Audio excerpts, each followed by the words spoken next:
Fala pessoal, beleza? Bom dia. Aqui é o Rafael com mais um vídeo. Aqui uma análise pós-jogo, com um pouco de reação aí à troca de passes, a outros programas aí que falaram sobre Botafogo e São Paulo. Botafogo 0, São Paulo 0. Primeiro jogo das quartas de final da Libertadores. Agora teremos jogo de volta lá, no Morumbis, né? Botafogo que amassou o São Paulo, foi um massacre que poucas vezes eu vi igual. Acho que só o Fluminense e Botafogo, que é Botafogo e Fluminense, no primeiro turno brasileiro desse ano, foi um massacre absurdo. E o segundo tempo contra o Flamengo também, agora no segundo turno do brasileiro, pelo Brasileirão ali, o 4-1. O primeiro tempo, é um jogo inteiro contra o Fluminense, naquele 1-0, e o segundo tempo contra o Flamengo no 4-1 foram massacres de um nível que eu vi hoje no primeiro tempo de Botafogo e São Paulo. No segundo tempo, São Paulo conseguiu sofrer um pouco menos, mesmo assim o Botafogo teve muito mais chances do que o São Paulo, que teve aí 6 chances no jogo todo. O Botafogo no primeiro tempo teve 15 chances, aí encerrou o jogo com 22, 23 chances de gol, 6 chances claras. O Botafogo pintou duas bolas na trave. Se não me engano, acho que uma delas não valeu, né? Estava impedido. Eu tava do estádio, então não consegui ver com muita precisão todos os lances, assim, saber se foi impedimento ou não foi. Não consegui ver isso. É, cara, eu achei que o Botafogo merecia a vitória. Amassou, cara, amassar é a palavra. Mas não saiu o gol. Infelizmente, o Botafogo é um time que queria muito, mas faz poucos gols. O Botafogo sempre cria uma enxurrada de chances para fazer um ou dois gols por jogo. É uma coisa que tem que melhorar, porque no mata-mata, como é o caso como foi o caso desse jogo, pode ser fatal, pode ser letal. Um gol pode fazer diferença e pode encerrar sua participação na Copa ou dar sequência a ela. O Botafogo, eu senti o Luiz Henrique um pouco omisso no jogo e não agrediu, não participou, não foi para cima. Achei também que o Arthur Jorge parece que bagunçou um pouco ali o sistema ofensivo, com um revezamento de posições, uma troca constante ali, que muitas vezes ia ver o Luiz Henrique enfiado dentro da área para cabecear, e você viu o Savarino na ponta direita, e o time bem bagunçado, sabe? Hora o Almada na direita, aí ele não tinha perna pro chute. Aí ele conseguia até limpar para clarear pro chute, mas aí caía na perna esquerda, ele não batia, ele dava o passe. Achei um pouco ruim essa oscilação tão constante, que ninguém guardava a posição no ataque, só o Igor Jesus. E você meio que bagunçou ali, você não tinha as jogadas ideais de cada um, que é o quê? É o Luiz Henrique num contra um na direita, é o Almada no mano a mano pra limpar pra dentro, bater na meia barra esquerda ali, tipo, um meia pela esquerda, não um ponto esquerdo isolado, aberto, mas um meia esquerda. O Savarino vindo por dentro, vindo pela ponta esquerda, não tinha essas jogadas, em algumas vezes, né? Porque estavam em posições trocadas, e eu acho que isso atrapalhou um pouco os próprios jogadores, né? É, muitas vezes o Vitinho pegava a bola, ele não tinha o Luiz Henrique passando pela ponta para receber. Muitas vezes o Almada pegava a bola lá na ponta direita e não tinha como cortar pro meio e bater. Então você meio que enterrou algumas jogadas do Botafogo com os jogadores na posição errada. Acho que era muito mais vantagem você manter cada um na sua posição e tirar o melhor de cada um. Não entendi também a mexida do Arthur Jorge de novo tirar o Luiz Henrique e botar o Tiquinho. Cara, vai botar o Tiquinho? Eu sou a favor, não sou contra. Mas bota no lugar do Igor Jesus, pô. Tiquinho e Igor Jesus juntos raramente dá certo. Raramente. E hoje não era o caso de botar os dois juntos.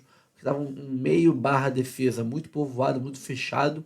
E você botava o Tiquinho ali um pouco mais recuado do que o Igor Jesus, como fosse um meio atacante. Você afundou o Tiquinho num lugar onde estava cheio de gente. O São Paulo jogou com 3-6-1. Ele tinha 6 pessoas no meio de campo, cara. Então você meio que enterrou o Tiquinho numa manifestação, assim, de patriotas ou petistas, sei lá. Tinha um ato de política passando na Avenida Brasil, passando na Rio Branco ali, em Copacabana. Você pegou o Tiquinho e botou dentro dele. O Tiquinho não conseguia espaço pra jogar. Então, a única bola que ele conseguiu pegar a bola ali, proteger bem, limpar e dar o passe, ele deixou o Igor Jesus em boas condições. Mas estava exausto já o Igor Jesus e não conseguiu chutar, ele escorregou, não conseguiu finalizar direito. Tava muito esgotado. Logo depois ele saiu e aí entrou o Matheus Martins. Cara, vai tirar o Luiz Henrique? Põe o Matheus Martins. Vai tirar o Igor Jesus? Põe o Tiquinho. Mas não põe os dois juntos, cara, não dá certo. Raramente deu, raramente deu. Acho que só com Fortaleza que a gente conseguiu fazer um gol ali, com um passe do Tiquinho e tudo mais, para um gol de Igor Jesus. De resto, não funciona, não dá certo direito. Então, eu acho que ele insiste o Arthur Jorge insiste nessa opção aí que não funciona. Não consigo entender qual é a teimosia dele com isso. Cara, mas sobre a questão da torcida, cara, sinceramente, eu achei, e depois eu vi o Ricardo Perrone falando isso também, eu pensei, pô, tudo bem, não fui só eu que percebi isso. Eu achei que a torcida estava muito nervosa ontem. Ela muitas vezes ela ficou mais naquele frisson de uh, ah, do que cantar mesmo, apoiar, pressionar o jogo todo. Achei o mosaico muito bonito, ok, muito bem elaborado e tal. O primeiro, o segundo ficou meio confuso. Tem tanto detalhe no desenho que você não entende o que está acontecendo ali. Eu entendi que é meio que aquele pitbull que tem nas bandeiras antigas aí de futebol, que é um pitbull, parece que é o do Tom e Jerry, sabe? O cachorro do Tom e Jerry. Mas eu não consegui entender o que tinha em volta dele. Um negócio meio listrado ali, mas com quadradinho marrom. É o que? A favela? Aquilo, não entendi o que era aquilo. Acho que estão pecando pelo exagero de detalhes. Mas o principal foi o mosaico do Cristo Redentor, do Arcos da Lapa, do Pão de Açúcar, do Calçadão do Copacabana, da praia. Tá, tipo, é o que? Isso é um concurso? Porque eu acho que aquela festa inicial do torcedor quando o time entra é pra intimidar, pra pressionar, para abalar o psicológico do rival, entrar na mente deles, entendeu? Gerar uma. Nossa, caraca, tipo, um clima hostil. O pão de açúcar. O que tem de hostil? O que tem de hostil no Cristo Redentor? O que tem de hostil e intimidador no pão de açúcar? O que tem de hostil e ameaçador nos arcos da Lapa? Só se for assalto à noite. Se for ali o assalto de madrugada, é ameaçador. O que tem de é, aterrorizante no calçadão de Ipanema, sei lá, na praia de Copacabana? Um clima morno, pô. Muito bonito, parabéns, muito bonito. Mas parece um quadro de azulejo numa loja de souvenir, numa agência de turismo, ou no aeroporto Santos Dumont. Pra quem é turista, tá vendo no Rio de Janeiro ali, um catarinense, um mineiro, comprar ali um souvenir. Eu acho que vou fazer mosaico, faz uma parada que, pô, intimide o adversário, deixa o adversário preocupado. Não preocupado, ninguém vai me agredir aqui, mas tipo, caraca, olha só isso. Olha que crime é esse, pô. Que atmosfera doida é essa, que parada é essa aqui, que torcida maluca. Pô, caraca, torcida, porra, pulsando, um bandeirão, e chuva de papel picado, chuva de papel higiênico, e bandeira pra cacete, e fumaça. Porra, show. Uma histeria, uma coisa louca. Agora um mosaicozinho de Cristo Redentor, Pão de Açúcar, Arcos da Lapa, Copacabana, Praia de Ipanema. Sinceramente, eu sabe, dei uma brochada quando eu vi o mosaico. Não foi isso que fez a gente não ganhar o jogo, não foi isso, mas, porra, eu vejo as festas do Boca, entendeu? Dos outros times assim e tal, os times sul-americanos, né? Isso é clima hostil de Libertadores. Parecia que a torcida do Botafogo não entendeu onde que ela tava. Era uma quarta de final de Libertadores, cara. É clima hostil. É sangue nos olhos.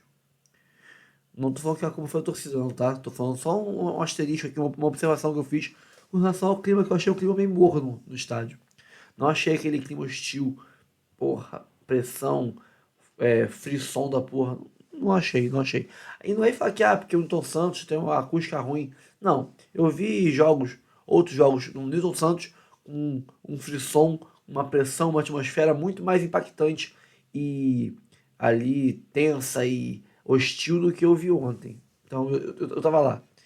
E pô, na própria Libertadores, eu vi jogos mais interessantes com relação a isso do que eu vi ontem. Sei lá, me bateu essa impressão. E aí eu vi o Rick Parrone falando a mesma coisa, eu até pensei, pô, realmente, não fui só eu que pensei isso. Fiquei um pouco mais aliviado. Bom, pessoal, já tô falando 9 minutos aqui. Fiz uma introdução quase que realmente um pré-jogo, né, pra vocês. Introdução gigantesca. Vou aqui tocar, vou tocar aqui pra gente assistir troca de passe. E no decorrer do dia tem mais vídeos aí pra vocês, tá? Tá rolando um papo aí que o Bastos tá suspenso. De antemão, não tá suspenso, tá? O Bastos levou um cartão amarelo. É o terceiro dele na Libertadores? É, mas os cartões fizeram na fase de grupos para oitavas. Ele tomou dois na fase de grupos. Não levou cartão nas oitavas. Então ele tá zeradaço. Tem um cartão só. Se ele levar um outro contra o São Paulo lá e por um acaso na semifinal, primeiro jogo levar outro, aí sim tá suspenso no jogo seguinte. Mas esses dois cartões na fase de grupos, esquece eles, foram zerados. O Bastos tem plena condição de jogo na quarta-feira que vem. E, cara, não se esqueça de curtir, comentar, compartilhar, se inscrever no canal e ativar o sininho para receber avisos de todos os conteúdos que pingarem aqui no nosso canal Notícia do Fogão. Bora pro vídeo aí. Não se esqueça, tá? Curta mesmo, porque só 5, 6% de quem assiste os vídeos curte os vídeos. Então o like é uma turbina, é um motor pulsando, possante, que acelera a distribuição dos vídeos, faz o YouTube entender que o conteúdo é maneiro e entregar para mais pessoas que vão assistir o vídeo, dar like também, e fazer essa cascata, esse efeito cascata aí acontecer e o vídeo ser impulsionado. E só 11%, 12% das pessoas que assistem os vídeos são inscritas, então existe uma chance muito grande de você estar assistindo o vídeo agora e não ser inscrito no canal. Então confere aqui embaixo se você é inscrito. Se não for, se inscreve no canal para receber nossos vídeos na sua timeline do YouTube todos os dias. Tem conteúdos aqui no nosso canal. Então, bora pro vídeo. Tá jogando realmente muita bola, né? E até nas redes sociais, Alex, mais cedo, acabei escrevendo o seguinte: se a gente assistisse depois do primeiro tempo, né? Eu escrevi no intervalo do jogo do Botafogo contra o São Paulo. A diferença da qualidade do jogo do Maracanã para o primeiro tempo do jogo do Newton Santos dava a impressão de que era outro esporte, né? Porque foi um jogo muito fraco, pelo menos para mim, no Maracanã, um jogo de muito amarrado, de poucas emoções. E um primeiro tempo avassalador do Botafogo para cima do São Paulo, criando inúmeras oportunidades, finalizando muito. Mas futebol tem dessas, né? O gol não saiu e àquela altura o jogo estava 0-0 e acabou se confirmando o empate no final do jogo. Mas foram jogos muito diferentes, como também descreveu o Mansur nessa quarta-feira, né, Alex? Boa noite. Boa noite, Felipe, Mansur, todo mundo que está em casa. E se for ver, o time que vem jogando isso e a gente conversa isso também assistindo os jogos, é o time que mais tem mão de um treinador, parece assim, de você ver. De movimentos, de sequência, de intensidade, porque isso é treinável, né? Esses comportamentos, parte emocional, porque o primeiro tempo ele foi assim, num ritmo absurdo, como o Botafogo vem fazendo, já há um longo tempo, o que não é fácil. Se saísse gols, imagina que viraria o jogo. Só que é lógico que vai passando o tempo, um pouco você diminui, mas olha o ritmo que terminou o jogo do Botafogo. Ele não permitia que no jogo do Atlético e Fluminense, você não via esse ritmo. O ritmo era contido. Uhum. O Botafogo ele não permite você parar. Por isso que a gente tem falado já há um tempo, acho que em todos os programas, que é gostoso assistir o jogo do Botafogo. Porque ele proporciona isso. Se o adversário não vier, como o São Paulo, não veio, Corinthians não veio nesse primeiro tempo, entre outros... Por mais que o São Paulo também tenha melhorado um pouco no segundo tempo, mas você vê, ele raramente deu alguma mínima oportunidade para o São Paulo. Então tem falta, ele bate rápido. Tem um lateral, ele bate rápido. Tem oportunidade de arrancar no espaço, ele faz isso. Os movimentos que eles fazem combinados, eles estão num nível de entrosamento que faz com que o jogo realmente seja diferente. O 0-0 foi frustrante para o São Paulo, lógico, uma maravilha, né? Não tem que dizer... Só pior do que eu acho que essa questão do jogo do São Paulo é o estilo do Zubeldia, cara. Aquela meia por cima da calça dele, o estilo dele não tá legal, hein? Não ornou, camisa... né? A camisa pra dentro da calça e a meia por cima... Não, a meia por cima, isso é quando você vai pro pijama lá, né? Nas antigas, você põe a meia por cima. Você falou, qual que é o termo? Não ornou. Não ornou. Isso aí no interior eles falam. Não tá bonito, não. Agora vamos falar um pouco do que interessa, que é o jogo em si. O primeiro tempo, Mansur, deu a impressão de que a forma do São Paulo, né, tava pior do que o jeito de se vestir do Zubeldia. Que foi um primeiro tempo assustador. Não só pelo nível de jogo que o Botafogo apresentou, pela qualidade do jogo, né, do Botafogo, mas pela acomodação do São Paulo em apenas se defender e não conseguir em nenhum momento praticamente. Se a gente tivesse pintado a área de defesa do Botafogo de amarelo, né, e perguntado para os jogadores do São Paulo que cor era a área, ao final do primeiro tempo eles provavelmente não saberiam. Cor da camisa do John. Exato, porque não chegaram perto da área do Botafogo. Foi assustador. Um primeiro tempo, a gente vai ver os números do jogo já, mas o primeiro tempo terminou 11-1 em finalizações e essa finalização do São Paulo absolutamente não teve nenhum perigo. Então, só o futebol explica como um jogo assim terminou 0-0 no primeiro tempo, né? Aliás, o São Paulo fora de casa não tem conseguido produzir bons momentos, né? Não. Conseguiu produzir alguma coisa depois da mudança, Melhorou no né? segundo tempo Tem um período ali de 15 minutos entre a troca em que entra o Wellington Rato e sai o Rafinha. Até o Botafogo depois fazer as trocas dele, conseguir mais ou menos reequilibrar o jogo, mas nunca voltou a ter a avalanche criativa que teve no primeiro tempo. Os 45 primeiros minutos, é difícil você olhar um aspecto do jogo em que o Botafogo não tenha sido tremendamente superior, em que o São Paulo não tenha sido totalmente superado. Mesmo, né? Se o São Paulo saía para pressionar a saída de bola do Botafogo, fazia de uma maneira descoordenada, em que os volantes por trás ficavam com muito espaço para cobrir. E o movimento ou do Almada ou do Savarino vindo buscar por dentro, eles giravam e o Botafogo saía para jogar. Se o Botafogo ia pressionar o São Paulo na saída de bola e individualizava quase toda a marcação, limitava o São Paulo a bola longa, que eventualmente o Calleri poderia sustentar, mas Lucas e naturalmente o William não iam ter essa capacidade. O William e Lucas, aliás, acho que é um outro aspecto desse plano do São Paulo que terminou para mim por não funcionar. Quando eu olhava o início do jogo, a gente via a linha de 5 do São Paulo, o Alan Franco, o Arboleda e o Sabino, Rafinha e o Wellington. A gente dá até para mostrar aqui. Muitas vezes você viu o São Paulo nessa situação aqui para vir defender. E o William e o Lucas Moura, mais ou menos nessa posição assim. Eles não faziam, não era um 5-4-1 defensivo. Não. Era quase um 5-2-2-1. Só que como esses jogadores não tinham, aparentemente a ideia talvez fosse congestionar mais o centro, onde o Botafogo coloca 4 homens por dentro, né, os 4 jogadores mais ofensivos, e deixar ao lado os laterais do Botafogo para o combate com os laterais.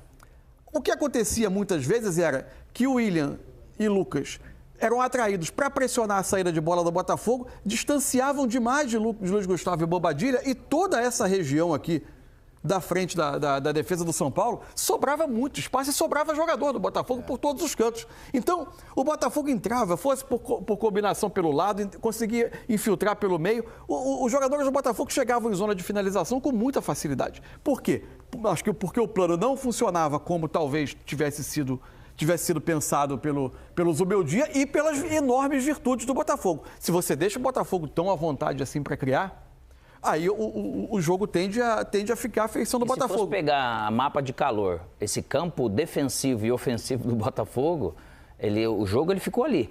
Esses 3 homens da frente do São Paulo, com pouca combatividade, assim, sabe? Aquele negócio de intensidade para marcar, então não ajudava praticamente nada. Quando o São Paulo roubava a bola, eles estavam mal posicionados e o Botafogo com muito mais saúde, muito mais ímpeto. Quando a bola ia no Calleri, qualquer um dos zagueiros, principalmente o Barbosa, ficou muito nele, eles estavam livres, porque não tinha cobertura, então eu podia realmente diminuir ali e rapidamente o Botafogo conseguia retomar a bola. Especialmente o lado direito, o Vitinho. Fez um grande jogo, né? O Vitinho sobrava, porque muitas vezes o Luiz Henrique descolava ali do centro, às vezes ocupava o Wellington, o Vitinho sobrava. Ou então ele atraía um dos defensores para longe, o Vitinho atacava aquele espaço. O Wellington com muita dificuldade de lidar ali com a questão com o Vitinho. Depois a gente até fala, vamos ver os números, a gente fala do segundo tempo das mudanças do São Paulo, que são importantes. E a gente até falava na seleção que faltam movimentos para coordenar o de lateral, apoio e profundidade. O Luiz Henrique hoje deu aula disso, né? Ele e o Vitinho fizeram muito bem. O Luiz Henrique, hora veio por dentro para a passagem do lateral, hora por fora. Mas vamos colocar aqui os números do jogo para depois a gente falar isso. A gente vai colocar os números para vocês e vocês vão entender o tamanho do domínio do Botafogo, né? O primeiro tempo flagrantemente maior, no segundo tempo o São Paulo melhorou. Achei também que as mexidas do Botafogo não foram felizes. A saída do Luiz Henrique... E o Savarino indo pro lado direito perdeu força. E eu tenho um pouco de dificuldade de achar que o encaixe dos 2 centroavantes ele funcione nesse sistema do Botafogo. Acho que em alguns momentos pode até acontecer, mas acho que o Botafogo ele é tão contundente quando joga com os 2 pontas, né? Que a partir do momento que entrou o Tiquinho e não saiu o Igor Jesus, né? Eles ficaram com 2 ali dentro da área. Eu achei que o Botafogo perdeu um pouco de força ofensiva, né? Só fluir menos. E a gente vai falar disso já. Aí estão os números do jogo para a gente analisar. A posse de bola equilibrada, né? 53% do Botafogo, 47% do São Paulo. Agora, olha as finalizações. 23 do Botafogo, e com muitos 6 do São sustos Paulo. assim, Isso. né? Com o detalhe que o São Paulo, no primeiro tempo, finalizou apenas uma vez. O São Paulo, no segundo tempo, teve uma grande chance, né? Que foi o cruzamento do Michel Araújo, que o Caleri teve a chance de chapar ali, né? E acabou não conseguindo fazer a bola o que o gol. Luiz Gustavo chega de trás, ele chega em boa condição para um chute, né? Também. Ele acaba finalizando um pouco mais colocado, né? Isso. Mas ele chega em boa condição. Mas talvez o São Paulo teve a melhor do segundo tempo, talvez. A do Caleri? Talvez.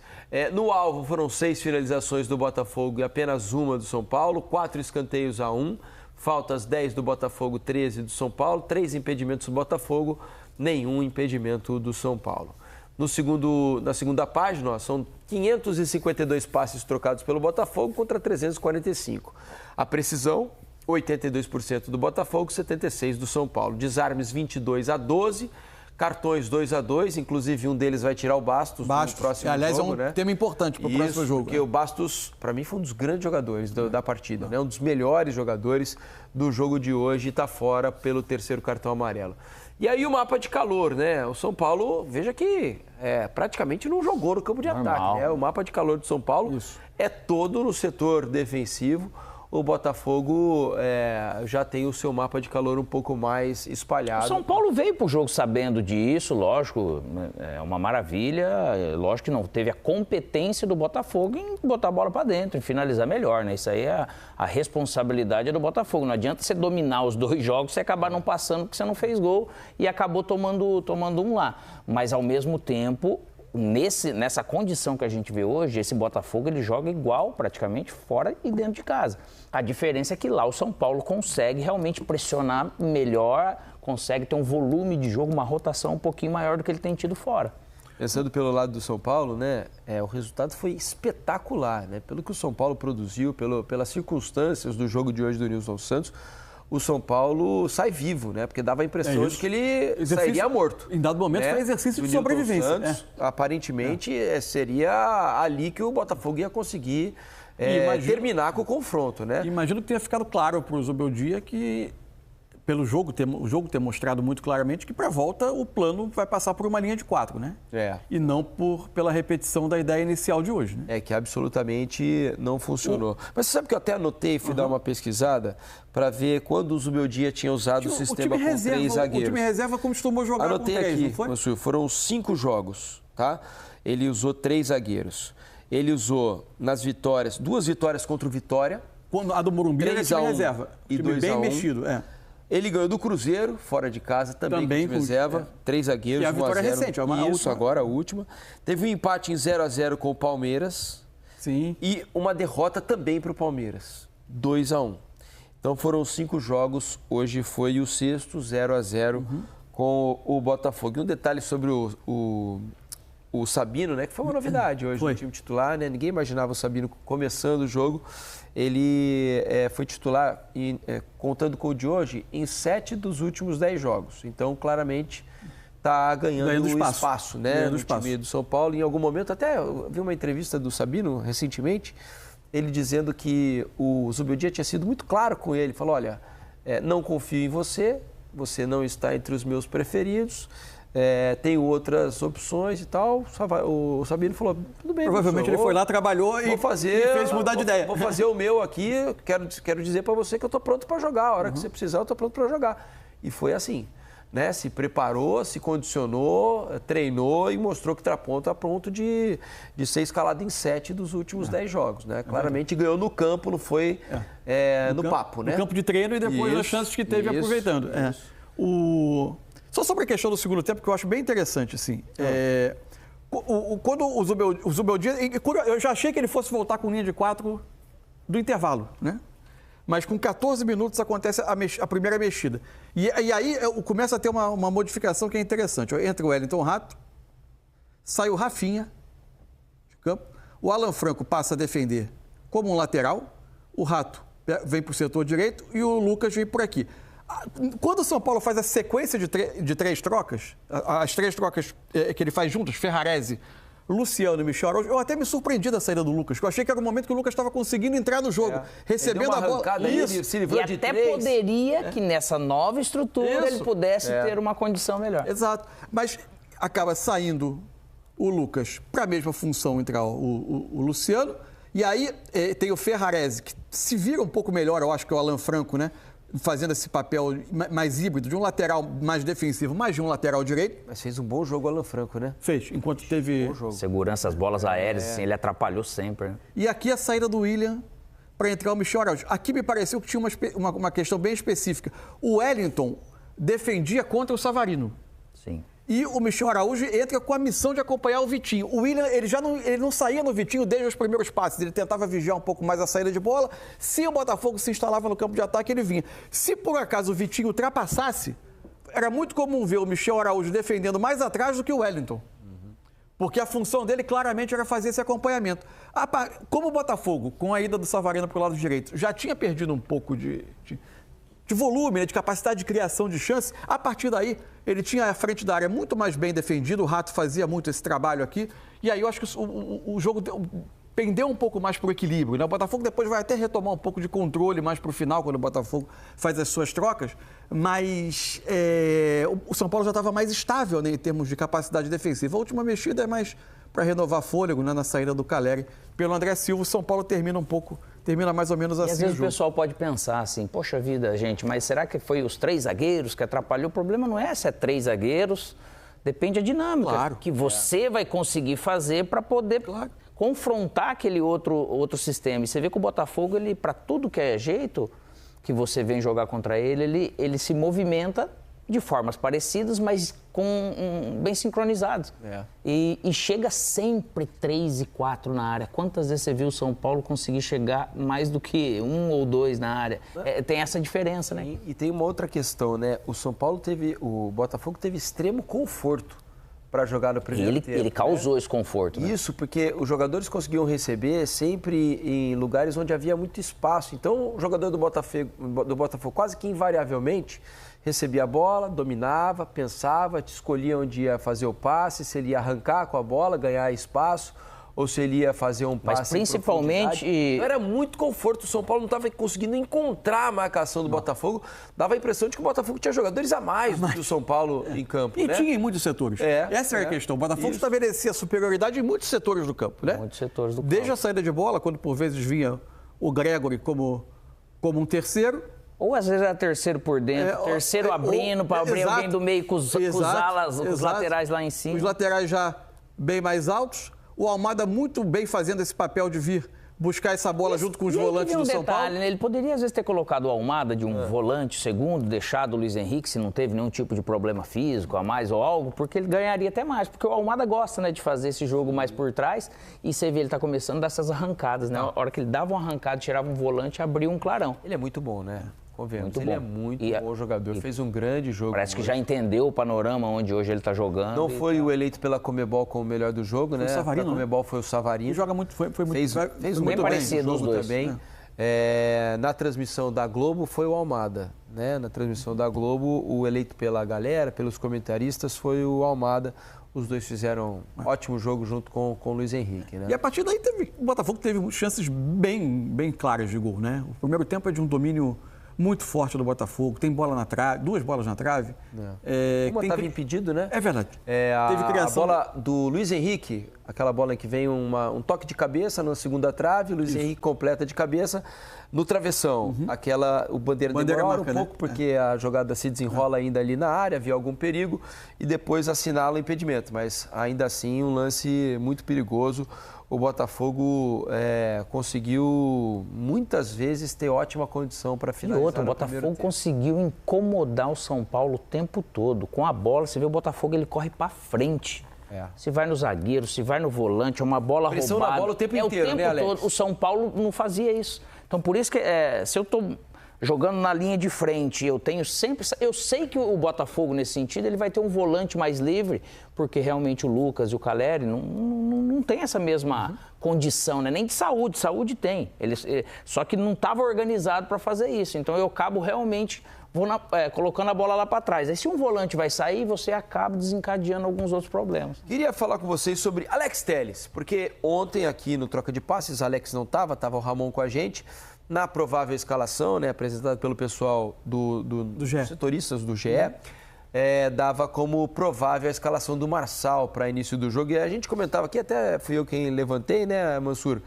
a respeito se talvez não fosse melhor iniciar com o Alex Telles pelo fato de o Botafogo provavelmente ser dominante no jogo em casa, em que o Botafogo precisasse fazer o placar. O Alex Telles é um jogador um pouco mais ofensivo do que o Marçal, que é um jogador que compõe mais a linha defensiva, e ele realmente escolheu o Alex Telles. Fez uma ótima jogada no início do jogo, né? Foi ali de fundo, cruzou para a finalização com muito perigo, logo de cara para o Savarino, né? Que ele dá de voleio, o Rafael defende. Fez um jogo seguro, não foi exuberante, mas foi muito seguro o Alex Telles, né? Você vê que tinha uma preocupação do Rafinha, por vezes, de já se posicionar um pouco mais descolado da linha de 5 para tentar encontrar o Alex Telles na marcação. Mesmo assim, ele achou os espaços para jogar. A dúvida, na verdade, assim, tecnicamente, a gente imaginava uma contratação desse peso veio para jogar. A questão era quantos minutos. E aí, se a opção... Agora, ele ficou em campo 66 minutos. Bastante até. Foi até 21 do segundo tempo. Então, claramente, a comissão técnica do Botafogo tinha a convicção de que ele já conseguiria participar de boa parte do jogo. A tendência é que ele melhore, lógico, mais. Claro. E o jogo hoje também ajudou muito ele nesse sentido. Mas Quase você não pode defendeu, ver, né? você pode ver que o nível produtivo pro Vitinho, que já tinha jogado, ele entrou bem pouco, né, no outro jogo. Mas o Vitinho ele já conseguiu produzir um pouco mais.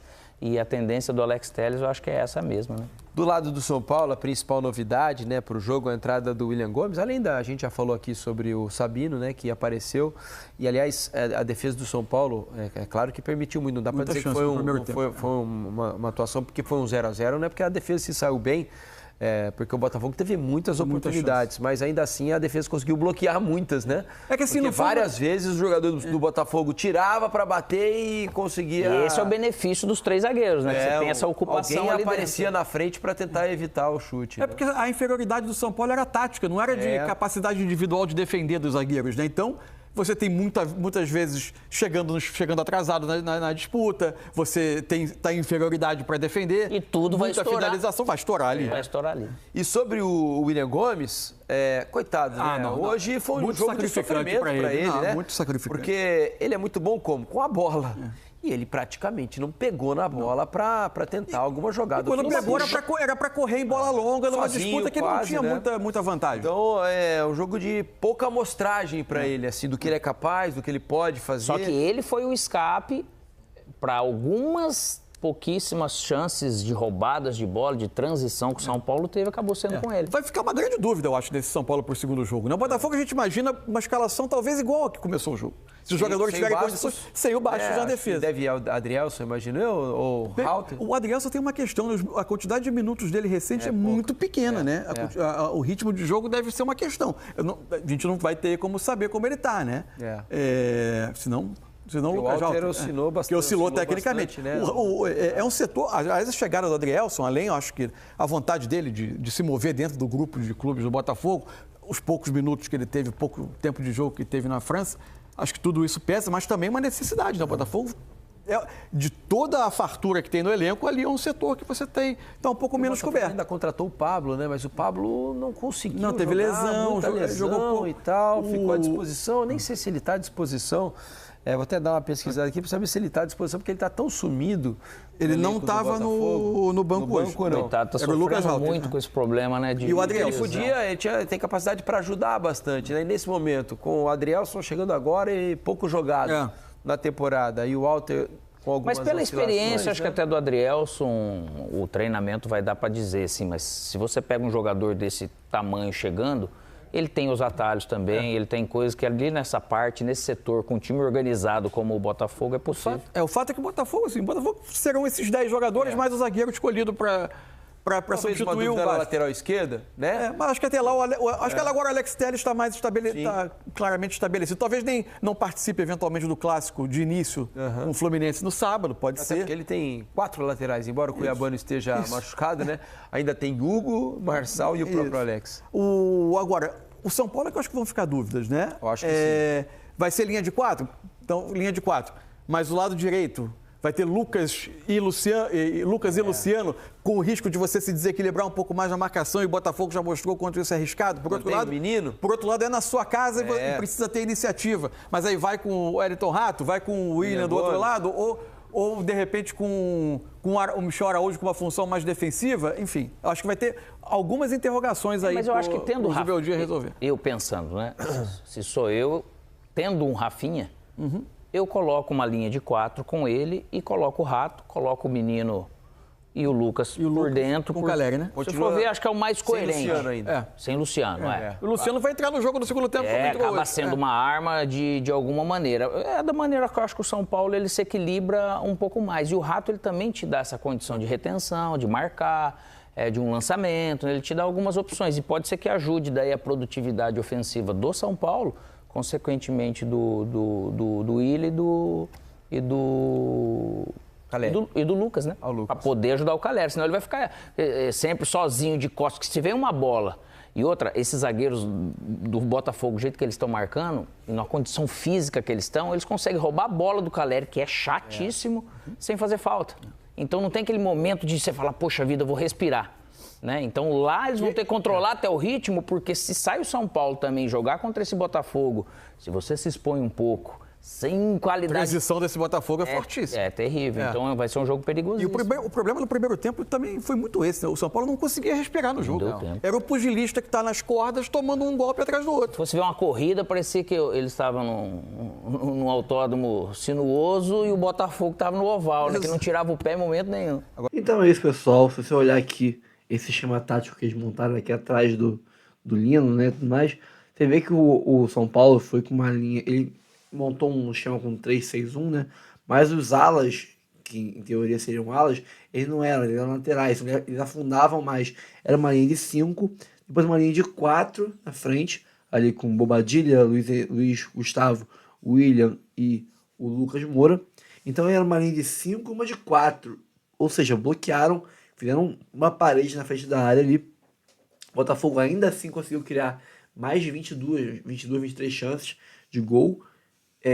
6 ou 7 delas dentro da área, com perigo de gol claro.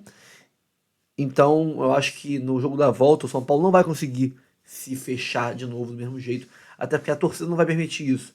Ela vai cobrar do São Paulo, que é um time gigante, né? Que ele propõe, que ele vai pra cima. Ele pode não se abrir tanto, mas que eles vão ter que jogar, propor alguma coisa, buscar o gol, pelo menos um pouco, eles vão ter. E nisso eles vão se abrir e vão dar as chances que o Botafogo precisa, que o Botafogo gosta de ter, né, para fazer o gol. É um time que desde o ano passado tem um DNA reativo. Esse ano virou um time propositivo, mas que ainda sabe jogar reativamente se precisar. Então, a hora que São Paulo for um pouco para frente para criar essa jogada e buscar ali a vitória que precisa, né? Quem ganhar o jogo leva, e o São Paulo em casa, com a torcida ao lado, terá mais essa coisa de tentar propor um pouco o jogo. A hora que tentar, vai levar o contragolpe.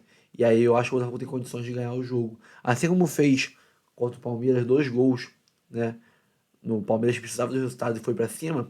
Temos plenas condições de fazer isso no São Paulo também, que é a melhor defesa da Libertadores, eu sei disso, mas porque joga boa parte dos jogos fechadinho na retranca, né? O Botafogo agora, com esse empate, tudo bem, o São Paulo ainda tem que buscar a vitória. Se fosse 1-0, 2-0 pra gente, seria mais aberto ainda do que vai ser. Eles estariam mais abertos, né? Mais expostos. Não é um empate que leva para os pênaltis, mas nenhum dos dois goleiros, nem o Rafael, nem o John, é um exímio pegador de pênalti. Então é uma incógnita você ir para os pênaltis entre São Paulo e Botafogo. Eu não quero ir, porque o John pegou um pênalti, ok, mas é um pênalti da carreira inteira. É um goleiro de 26 anos, eu acho. Ou um pouco mais que isso. Então eu acho que ainda assim é pouco. São 15 pênaltis e só um que ele pegou. Assim como o Rafael não é um grande pegador de pênalti. Então o São Paulo também não está muito confiante em ir para os pênaltis com ele no gol. Eu acho que o São Paulo, por isso, vai ter que tentar buscar um pouco o jogo para fazer gols. E aí deve se expor e criar espaço para o Botafogo. Eu acho que o Botafogo ganha o jogo. Porque diferente daqui, um jogo fora de casa, onde o São Paulo é permitido ao São Paulo se fechar todo, no Morumbi não vai ser assim. A própria torcida do Botafogo, a própria torcida do São Paulo vai ficar incomodada se ver de perto e em casa e tendo que propor um jogo, o São Paulo, que é um time gigante, jogar de novo como o Novo Horizontino. O Rica Perrone falou isso, ele falou que o São Paulo fez um antijogo hoje, ele não jogou, não deixou jogar, foi uma coisa horrível, feia e tal, e que o São Paulo, o Botafogo esperou que ia enfrentar um time tricampeão do mundo, Libertadores, etc e tal, e enfrentou o Novo Horizontino. Estava esperando um futebol e enfrentou um anti-futebol. Esperou um time, esperou um tipo de jogo e enfrentou outro. Então o Botafogo, ele disse, eu não posso falar mal do Botafogo hoje, porque o Botafogo jogou futebol, jogou bola, que jogo, tentou, criou, ameaçou. O São Paulo não fez nada, o São Paulo só ficou se defendendo, o São Paulo só ficou, eu acho que todo mundo percebeu que cada lateral e cada tiro de meta do São Paulo demorava mais de um minuto para ser batido. Nenhum tiro de meta, nenhum lateral foi batido em menos de 40 segundos. Nenhum. Então, se você fizer a contagem de bola rolando e bola parada, você vai ver que a bola parada ficou absurda, porque das vezes não foi nem por faltas marcadas pelo juiz, não, porque ele marcou pouca falta. Mas porque o São Paulo, sempre que tinha bola parada, seja no lateral, no tiro de meta, numa falta no meio de campo, ele rolava absurdamente para bater. Desde o primeiro minuto do jogo, tá? O primeiro tiro de meta do Rafael, ele demorou um século para bater. Então o São Paulo foi lá praticar um antijogo. E a torcida do São Paulo, como uma torcida exigente de um time gigante que é o São Paulo, não vai permitir que o São Paulo repita isso lá no Morumbi. Então vai acabar cobrando, puxando, empurrando o São Paulo para ir para o ataque. E nessa aí é a chance de a gente matar o jogo e vencer a partida. É isso, pessoal. Eu acho que não tem muito mais o que falar do que isso. O Botafogo jogou bem, faltou ali o gol, né? É um time que queria muita chance, mas perde muito gol feito. Mas temos plenas condições de classificar. Vale lembrar vocês que ano passado o Fluminense na semifinal, né, encarou o Internacional. Foi 2-2 no primeiro jogo no Maracanã. O Fluminense não venceu o primeiro jogo. Foi para o Sul enfrentar o Inter, que no caso estaria com o seu torcedor, no seu campo, na sua casa. E bastava só ganhar. Uma vitória simples que ele se classificaria. E quem passou foi o Fluminense. Ganhou por 2-1. Então, não é nenhum tipo de causa perdida, não é nenhum tipo de desastre que rolou hoje. Um empate que deixa tudo em aberto. O Botafogo tem um time melhor, e então tem plenas condições de ganhar o jogo. Vale lembrar que o São Paulo não ganha da gente há 4 anos, né? Nisso aí você inclui time de série, time que foi rebaixado, time recém voltado da série B, com um elenco ainda mais ou menos pra caramba, que era o 2022. Time brigando por título, todos os tipos de time possível o Botafogo poderia ter. São Paulo foi lá, enfrentou esses 4 anos e não ganhou. Então, desde 2020 não ganhou o Botafogo.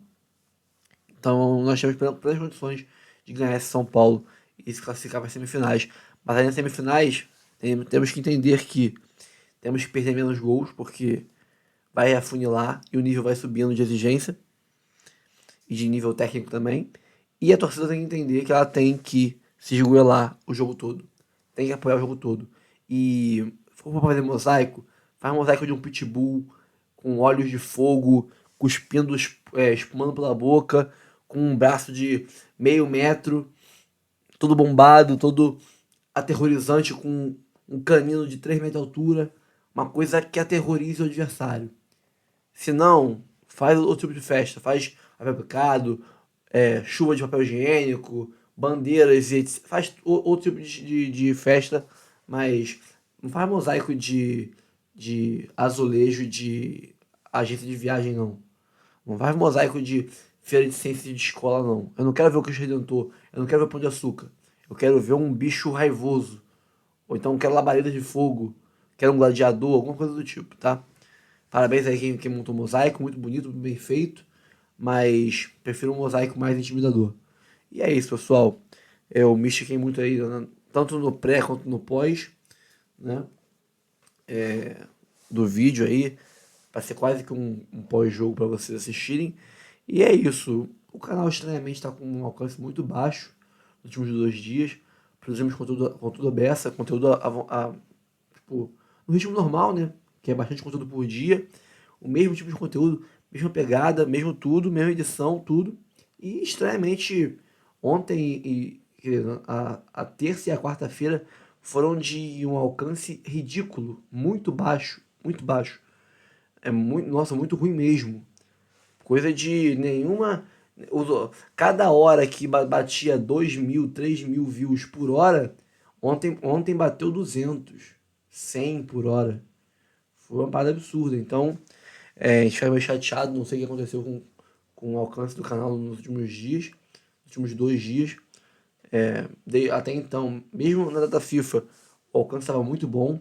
Teve dia aí de bater 40 mil views num dia. Eu acho que ontem, quarta-feira, se a gente bateu 6 mil foi muito. Isso com 3, 4 vídeos. Então não sei o que rolou. Mas é isso, vamos pra dentro, vamos continuar trabalhando. Quem puder apoiar o canal aí, eu vou criar o plano de membros. R$ 2, com R$ 3 você já pode ajudar, R$ 2,99, né? Ajudar aí o canal. Tem planos maiores de R$ 7,99, R$ 14,99 e tal. Cada um com níveis de benefícios diferentes. Se eu não me engano, tem um plano de R$ 40 que eu vou colocar para ser um plano onde os caras que aderirem a esse plano, que será o plano do Newton Santos, que é o mais alto, ele tem um plano do Túlio Maravilha, é o Louco Abreu, Túlio Maravilha, Garrincha e Newton Santos. São os 4 planos. O Newton Santos é o mais alto. Nele você pode participar de live comigo, tá? Quem aderir ao plano do Newton Santos vai ter direito a uma participação em live por mês comigo aqui ao vivo. A gente vai entrar juntos aqui, dividindo a tela, e vamos trocar ideia sobre o Botafogo. Aí, esse é o atrativo do plano mais caro aí. Mas os planos mais baratos também vão ter emojis, vão ter ícones diferentes, fotos diferentes, vão ter participações aí com comentários destacados no chat, como se fosse um superchat, sabe? E entre outras coisas, tem aí, acho que o plano Garrincha, Mané Garrincha, ele vai ter direito a assistir em primeira mão, antes de todo mundo, os vídeos da manhã, aqui que eu sempre disparo de manhã, antes, né, ainda de noite, na noite anterior ou na madrugada, quem gostar e assistir de madrugada, vai ter o vídeo da manhã disponível antes na área de membros, antes de todo mundo ver. Então, é isso aí, pessoal. Me entendi bastante. Vou encerrar por aqui a live. O conteúdo é bem grande já e vai ficar muito grande esse vídeo. Agradeço a todos aí que deram moral pra gente no canal. Ontem no estádio, quer dizer, um amigo do meu primo trocou ideia comigo, falou que o pai dele é um grande fã meu, assiste meus vídeos todo dia na televisão. Pô, fico muito feliz, cara. Me reconhece, pô, conhece de algum lugar e tal. Falei, pô, não sei, cara. Ele, pô, você faz react? Falei, faço. Nem imaginei que fosse daí, você falou, estudou comigo, ou fez academia comigo, né, fez futebol comigo. Não, me reconheceu da televisão, do YouTube. Fiquei muito feliz. Agradeço muito ao carinho de vocês, tá? E é isso, pessoal. Vou ficar por aqui. Esse foi a minha análise do jogo, a análise do pessoal do Sport TV do jogo. E tem mais conteúdo daqui a pouco. Vai ter daqui a pouco conteúdo do ESPN sobre o jogo de ontem. E é isso aí, pessoal. Um abraço aqui, ó. Curta, comente, compartilhe, se inscreva no canal e ative o sininho para receber avisos. Todos os conteúdos pingarem aqui no nosso canal do do Fogão. Eu sou o Rafael, tô com a voz desanimada porque eu tô cansado. São 3 da manhã agora.